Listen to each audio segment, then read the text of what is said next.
সবাই ব্যস্ত পয়লা বৈশাখে কী কেনাকাটা করবে সেটা নিয়ে। আর এদিকে আমাকে দেখো, আমি এইদিকে পয়লা বৈশাখে কীভাবে বাড়ি ঘর সব পরিষ্কার করতে হবে সেই চিন্তা নিয়ে ব্যস্ত।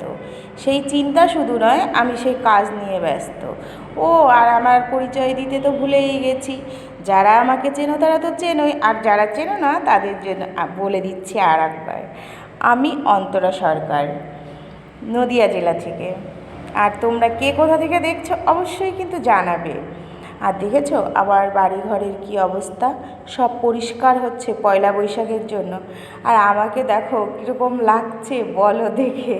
যাই হোক, পুরোটা দেখাচ্ছি না, কারণ সেরকম একটা দেখাচ্ছে না। কাজের সময় তো অত ভালোভাবে কাজ করা যায় না, মানে সেজে গুজে।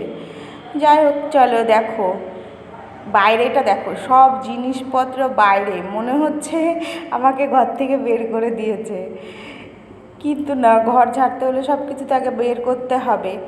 এইগুলো সব বের করে নিয়েছি, এবার ঘর ঝাড়ছি। তার সঙ্গে আরও প্রচুর প্রচুর, যারা সব জিনিস বের করে ঘর ঝাড়ে তারাই একমাত্র বুঝতে পারবে যে এটা কত। দেখো বালিশ, যত বিছানা তোষকগুলো রোদ্রে দিয়েছি। সেদিন সত্যি খুব রোদ্রে, এতটা রোদ্দুর ছিল মনে হচ্ছে সব ভাজা ভাজা হয়ে যাবে। এই সব জিনিসপত্র দেখেছো কীরকম ছড়ানো ছিটানো, কোনো কিছু গোছানো নেই। দেখো ঘর ঝাড়লে তো শুধু হবে না, ঘর ঝাড়তে ঝাড়তে আবার রান্নাও করছি।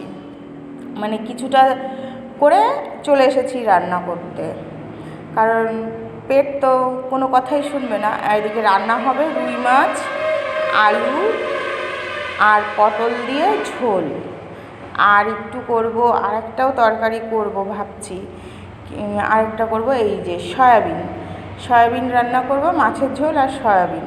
ব্যাস, আজকে আর কিছু হবে না বাবা। যাক, এইদিকে একদিকে ভাত বসিয়ে দিয়েছি, একদিকে তরকারি মাছ ভাজা করছি। আর এই যে দেখো, শুধু ঝাললে হবে বলো, মাঝামাঝি ঘষাঘষিও তো করতে হবে। এই যে বাসন, মানে আমার মনে হচ্ছে আমার এত বাসন আজকে মাজতে হবে, তার জন্য মনে হচ্ছে এত বাসন। আর এই দিকে দেখো সয়াবিন বসিয়ে দিয়ে ওইগুলো মাজতে চলে গেছি। আর এই যে হয়ে গেছে কমপ্লিট সেই ঘর আর এই ঘর, চিনতে পারছো? কেমন লাগলো আমার ভিডিওটা অবশ্যই কমেন্ট করে জানাবে। আর এতক্ষণ দেখার জন্য